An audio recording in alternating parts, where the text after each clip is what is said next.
Yesterday, so that yogis who want to get a collected mind in a short time and who want to see the mental and physical phenomena that are really there, the way they are, and also to be able to see how these mental and physical phenomena are related as cause and effect, and to develop knowledge stage by stage until finally one realizes very special Dhamma. For this to happen, Sayadaw has been teaching according to what the Buddha taught, as instructed by the late Most Venerable Mahasi Sayadaw.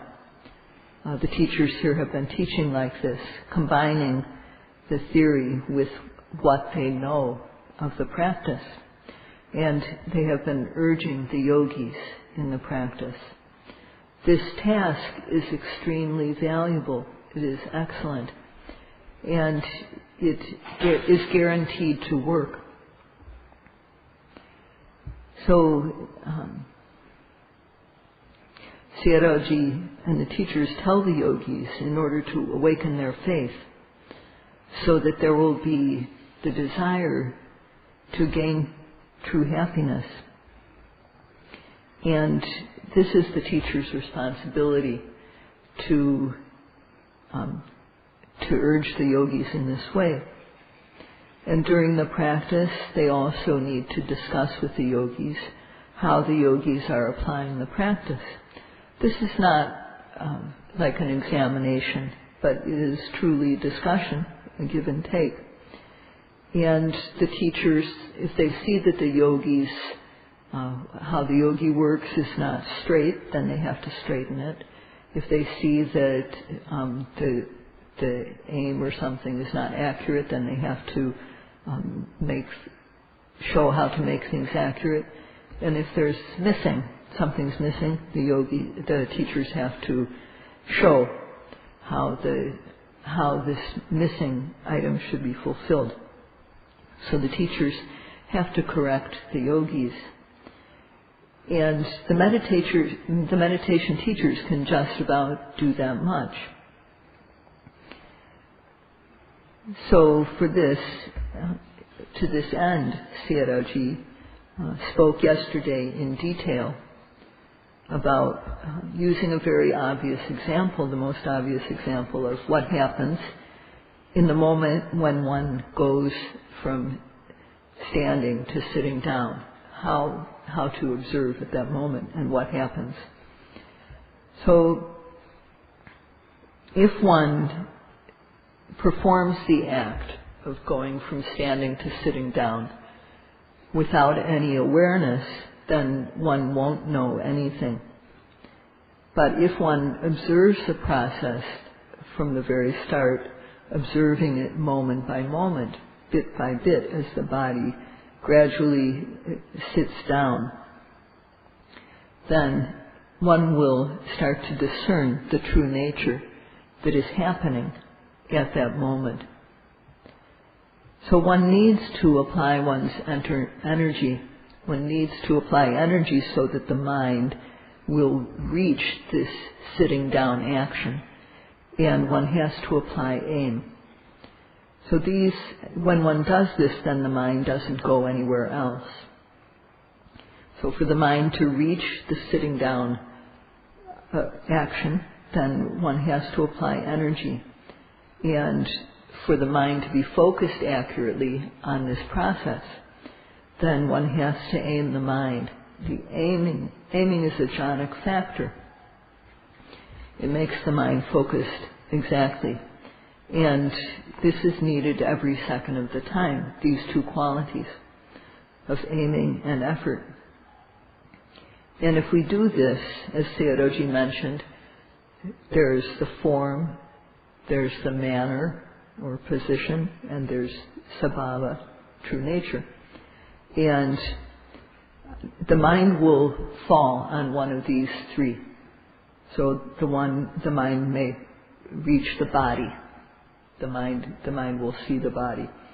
Or the mind will fall on the sitting down process. Even though knowledge is not arising in that moment, because the mind is staying there, this yogi is good. And if one continues from this point, when one's notings are consecutive, then usually what one will start to see is the physicality, the rupa, or matter. So the mind will fall on stiffness and no stiffness, on tension. The mind will know tension, or heaviness, or heat, warmth. Or the mind will then start to know things like discomfort or comfort, the Vedana. So this is what is happening in one's being. And one knows these things because the mind has the energy to go past the form and go past the manner, the position of sitting down, and see what is really there at the moment. It can't be denied. When the mind falls on stiffness and one knows stiffness, that stiffness is really there. One can't deny it. When the mind falls on tension and one knows the tension, that tension is really there. If the mind falls on heaviness and one knows the heaviness, that heaviness is really there. It's not imaginary. And this is knowing the truth of suffering, knowing dukkha satcha in a gross way. So at that moment, there are the mental factors of virya, effort, sati, mindfulness, and samadhi, concentration. And at that moment, the mind is clean. When those three factors are present, the mind is pure. If one observes carelessly, one doesn't gain these qualities in the moment of observation. One loses these qualities every moment when one is careless, or if there is no noting happening at all. So if one is careless or doesn't note at all, then the mind will not even get to the body, won't even get to the form. And if that is the case, this is a deliberate waste of one's valuable time.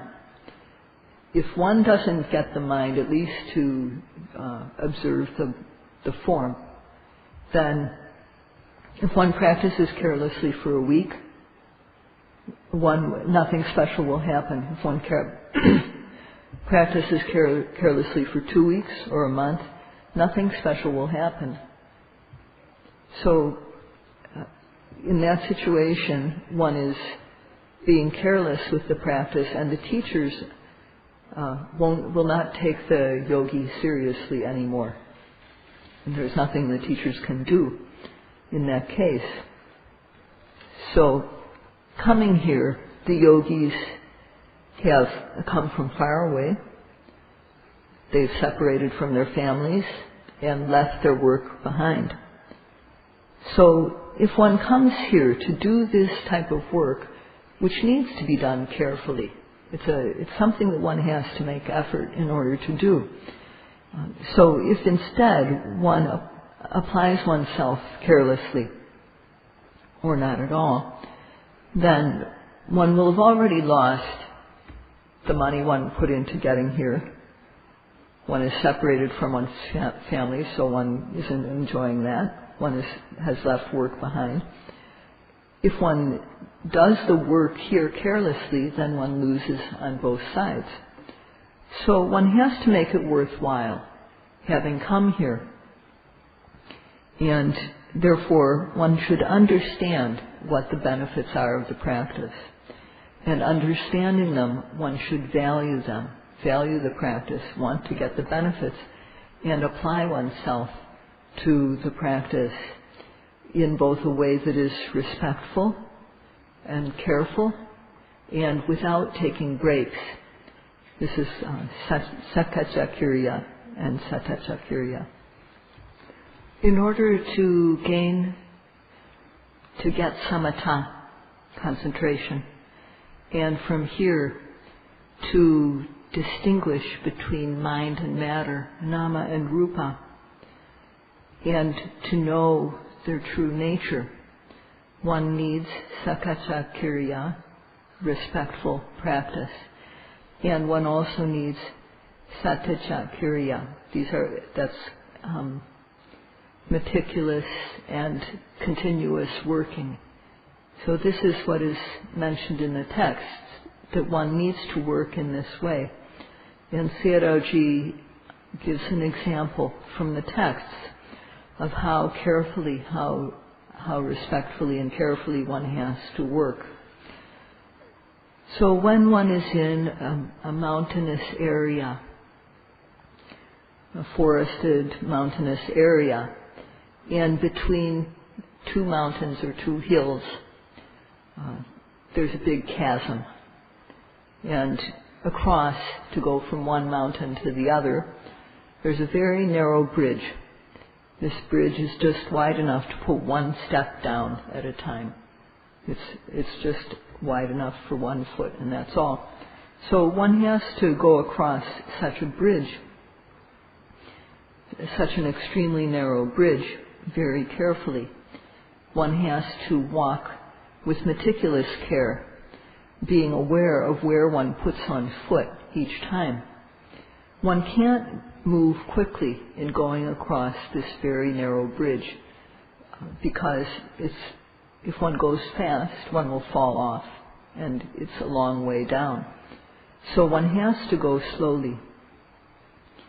If one goes slowly but without taking care, then one won't know where one has put one's foot down, and then one will misstep. So one can't just go slowly. It has to also be careful with awareness. One has to look carefully, meticulously, and walking in that way, one will be able to get across this bridge. One can't go fast on such a bridge, and one can't go without awareness. One has to go slowly, carefully, with awareness. So sometimes some people think, well, we only know something because of thinking about it. Knowledge only arises due to thinking. Well, in this case, think about it. Can you cross the bridge using thinking power? If you get lost in thought as you're trying to cross this very narrow bridge, you're not going to be aware of where you're putting your feet down, and so you will fall off. So one has to put all one's attention to just walking carefully across the bridge. So the yogis here now, we have to work like this, as Sayadaw mentioned. So we have to be aware of whether we're standing, sitting, walking, or lying down. These are the 4 major postures. So we should be aware of our posture, and within these major postures, the body is doing things such as bending or stretching, leaning, tilting the head, opening and closing the eyes, blinking. And each of these actions, each of these small postures happens in their own time. In each of these, there is nama and rupa occurring. And one has to carefully observe, respectfully, meticulously, in order to be able to see these things which are really there. One has to put aside one's accumulated knowledge and apply 100% of your mind to the practice. You can't have your mind on other things you've learned. You have to put 100% of your mind on this task of observation. So just like we have to walk the very narrow bridge between the two high mountains very carefully, meticulously, this is also the way we have to do the practice each moment. And if we do this, we will get immediate results. Another analogy from the text is how one has to carry a bowl that is full to the brim with oil. If one is going to move something like that from one place to another, one has to handle this bowl extremely carefully, because the slightest jiggle is going to cause the oil to spill. So, and then the oil spills, and the oil will get one's clothes dirty. So, one has to apply extreme care when moving something like that. And it's the same as we practice. This is a way of saying how careful we need to be. So when one goes from standing to sitting down, mind and matter, nama and rupa, are happening at that moment. And if we perform the change of posture from standing to sitting carelessly, then one won't know anything. Just the way if one tries to shift to move this bowl full to the brim of oil, the oil will be lost. In the same way, our mindfulness is lost. Our mental energies are lost if we don't apply care in observing. If we don't apply care as we cross the bridge, we'll fall off. So carelessness amounts to death. Pamada is negligence. But on the other hand, if we're heedful, we can live. So there's bending, stretching, leaning, sitting, lifting, moving, placing. One has to apply a mental effort, and one has to do these actions slowly. However, when others are involved, for example, when going to the meals, when getting the food at the buffet, one can't go slowly. One has to go at a normal speed because others are affected by our movements.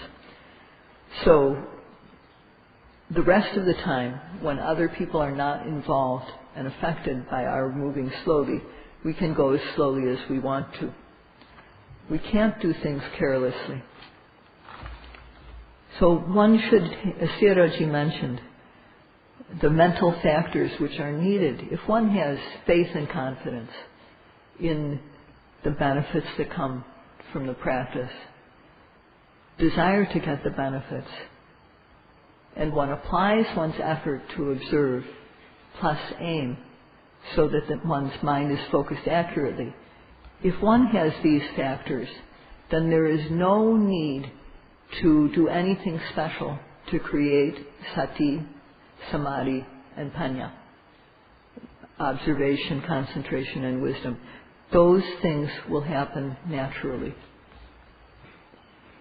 Still, there are some yogis who have practiced according to other methods, or other yogis who haven't practiced according to other methods, but have studied some things. And here we have the instruction that starting with the rising and the falling, we observe whatever arises using a label, labeling that thing, rising as rising, falling as falling.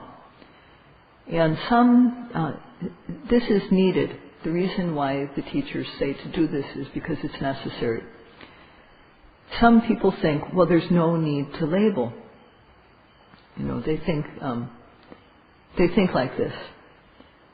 So Sayadaw mentions about how children learn when they're starting out in school, kindergarten or nursery school. at first, they don't know how to read yet, and so they have to learn this. And first of all, they have to learn the alphabet, A, B, C, and so on. And they have to write it, learn how to write it, but they also have to learn how to say the letters. One can't just learn what the letters look like. One has to also learn their sound. So one has to learn the pronunciation by saying the letters. And then one has to learn in this way. And after one learns how to say the letters and write them, then one can spell. C-A-T, cat, and R-A-T, rat. So, and one also spells things aloud. And so Sayadaw said, please think about how you learned when you were in kindergarten. So one can't start with just reading right away. One has to learn bit by bit, appropriately. And one has to, there's usually reading aloud is involved. Children have to learn how to read words and how to read sentences. And usually there's reading aloud part of this. So here, what we do in the practice is that we observe rising as rising. When there's rising, we note it as rising. When we are observing the falling, we note it as falling. We use the label. Sitting is sitting, touching is touching. And this helps us to distinguish one thing from another. So we don't use other names that are not relevant. So, for example, if we're observing bending, we don't call it stretching. We call it bending. We use the terms that most people know. Whether we use a different language or not is not the issue. The thing is to use common vocabulary. And so standing, we note standing as standing, not as sitting. So the practice is to just observe things, observe what is as it is. As is mentioned, Bhutan Buddhato Pasati. And so we use labels as part of this observation because it helps to distinguish things. So think about kindergarten, nursery school, how you learn to read. And think about how usually we learn to read, including reading aloud. So here, we don't say the labels aloud. We just use the names, but we don't have to actually speak them. At the start of practice, one has to use these labels. And this is not anything new. This has been done for a long time. In the texts, this is called Taja Panyati. Panyati means name or concept. And it is the name that is appropriate for what occurs. It's the name which is connected for the real thing that one is observing. So the name appropriate to the arising object, the thing that we are observing. This is called Tajapanyati. So that means that when we observe hardness, we use the label hardness for it. That's the name that is appropriate for that thing. Softness, label it as softness. Hot as hot, cold as cold. Stiffness as stiffness, tension as tension. And whatever the language is that we're using, one uses the appropriate word for the phenomena that one is seeing. So in Pali, this is called Tajapanyati, this relevant name. And so some think, well, what we're observing, what we're doing this observation for is to know the ultimate reality, to know things that are really there. And this name is involved, this concept is involved. So is it really necessary? Because here we are, we're trying to know true nature with our mind. So isn't this use of a label just something extra? Okay, so the answer is that before samadhi and knowledge arise, you have to use these labels.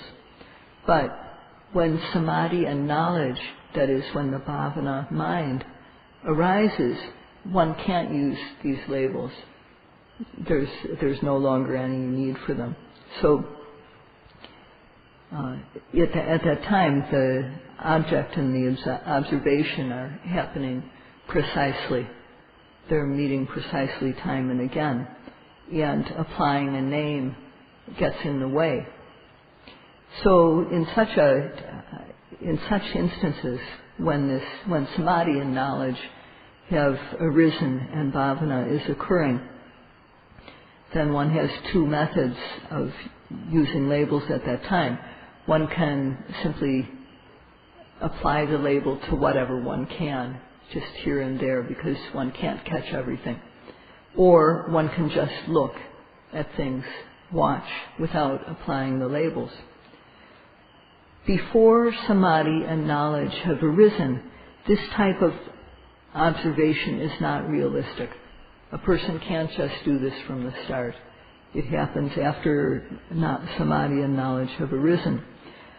So to compare with the analogy that Sayadaw gave, can kindergarten students, when they're first learning to read, can they just start by reading a whole essay? So one has to use labels. One has to think about this, and one needs to use labels because it is needed. And to use labels is according to the text. It's not something extra. There are still some yogis who look here and there, and Sayadaw has seen this, for example, going to the dining hall. Looking here and there is not necessary. Some yogis, when they hear a sound, they turn their head. So this is not needed. When we do this, it destroys our awareness. It destroys our concentration. So the yogis have to remember that although they have eyes that are perfectly capable of seeing, they have to behave as though they are a blind person. That means that they can't react to what is seen. They just have to be aware of the process of seeing. And although one has ears and can hear perfectly well, one should behave as though one doesn't hear. One shouldn't react to the content of things, but should just try to observe the sound, observe the hearing. There's no need to turn and look when hearing happens. What one needs to do is focus one's attention on hearing. Although one has knowledge, one should behave as though one knows nothing at all. So people have various types of knowledge, having gained an education, having studied, having worked, having read, having reflected. People have many, many types of knowledge. But if we really want to know true nature through this practice, if we really want to know true nature, then we should consider ourselves as someone who knows absolutely nothing. And we should just do this work respectfully and carefully without applying any thought, without applying our past learning. This is not something that we are free to do the way we want to do. We just need to follow instructions. So that is what works best. And although one has strength, maybe a lot of strength, one has to behave as though one is quite weak. And this means that no matter how strong and capable one may be, when we do actions, we need to do them as very slowly, as though we're quite weak and infirm. And if you think about how a person with a bad back, how they have to stand up very carefully, because if they stand up quickly, they may hurt their back. So people with back problems will understand the care that needs to be taken by someone who has a bad back. And yogis should really behave like that themselves, although they are perfectly strong and capable. And the last thing that yogis have to remember is that when pain arises, when difficult, unbearable feelings arise, one has to behave as though one were a corpse. Corpses don't respond to intense pain. So when yogis meditate, they observe the pain, and the pain increases. So at that time, one has to continue to observe the pain. And if one shifts, one will lose one's concentration, and one won't get any benefit from one's observation. So one needs to be patient when pain arises. And if one can do this, observe pain patiently, persistently, without reacting to it, then as the concentration increases, one will no longer be aware of any place that aches. One will just be aware of the pain and the knowing. That's all that there will be. So in this case, the pain has become truly beneficial and pleasant. So when there's only knowing and the pain, this is knowing the true nature. So if one shifts, some people shift when there's just a little bit of pain, or they itch every time there's an itch. So if one does this, concentration won't develop. Without concentration, there won't be any knowledge. So one has to take these attitudes. Although one can see, one should take the attitude that one is blind. Although one can hear, one should consider that one is basically deaf. Although one knows things, one shouldn't use an analytical capability. One should just observe, train one's mind to observe. Although one is strong, one should behave as though one is weak, and particularly when pain is arising, one should just consider that one is like a dead body. So, but Sayadaw is not encouraging you to become dead bodies.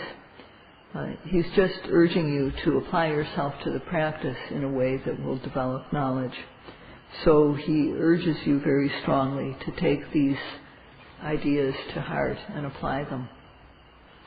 So when one sits, one should sit in an appropriate way, not,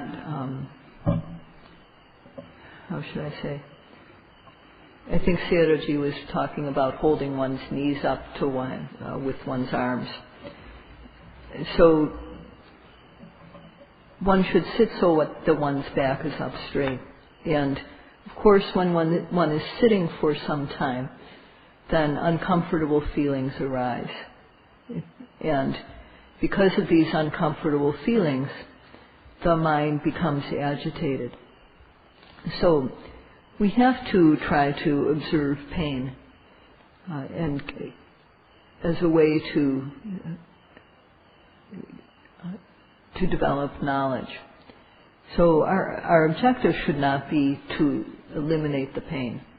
When uncomfortable feelings arise, we should observe them so as to know what they do, just to watch them. So some meditation teachers say, well, note it and get rid of it. That's not correct. One should note things, observe things so as to know them. Or the teachers can say, well, note it until it's gone. That one can say. But our objective should not be to get rid of anything, the objective in meditation is to know what is happening. So to know, to observe whatever arises, this is our job. So not to just get rid of things that are uncomfortable.